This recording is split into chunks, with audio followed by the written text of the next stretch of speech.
Hi there. I'd like to talk to you about the reasons why the Electoral College needs to be abolished.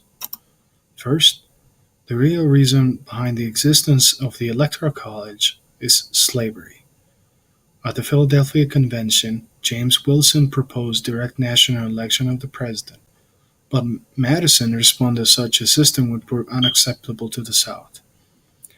The right of suffrage was much more diffusive in the northern than the southern states, and the latter could have no influence in the election on the score of Negroes, he said. In other words, an indirect election system in the North would outnumber the South, whose many slaves, of course, could not vote.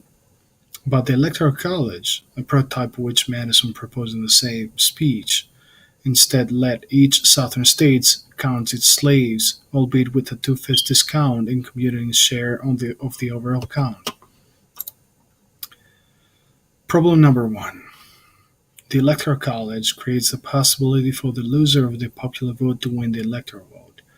This is more than theoretical possibility. It has happened at least 5 times out of the 56, 57 presidential elections, which is not a small percentage, and it created a hideous mess every time. Problem number two. It distorts the presidential campaign, as alluded to yesterday, by incentivizing the parties to write off more than 40 states plus the District of Columbia that they know they either can win or can lose.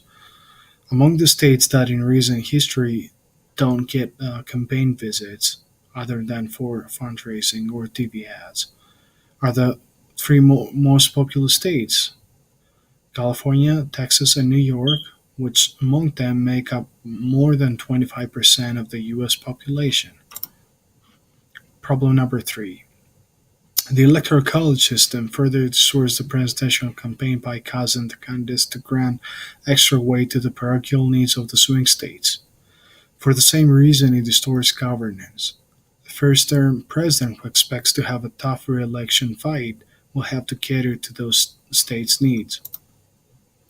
Problem number five. The Electoral College system further distorts the one person, one vote principle of democracy because electoral votes are not distributed according to population. Every state gets one electoral vote for each member of its delegation to the House of Representatives, and each state also gets two bonus electors representing its two senators. An individual citizen in Wyoming has more than triple the weight in electoral votes as an individual in California.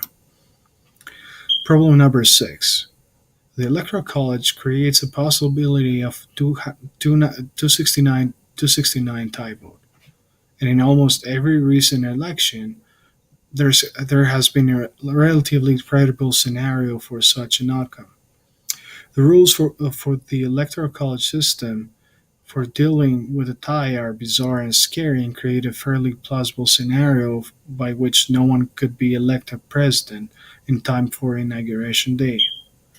The only tie in Electoral College history was in 1800 between Thomas Jefferson and his own running mate Aaron Burr, a totally bizarre situation in days before formal tickets and back in days when several states still did not even hold a popular vote in the presidential selection process. Problem number seven. It's very hard for third parties to win elections and almost impossible for a third party to win the presidency, thus failing to provide viable alternatives to the corrupt two-party system. Problem number eight. Faithless electors. Faithless electors are members of the Electoral College who, for whatever reason, do not vote for their party's designated candidate. Since the founding of the Electoral College, there have been 157 faithless electors. Consider the fact that each state picks its own president equivalent, its governor, why directly.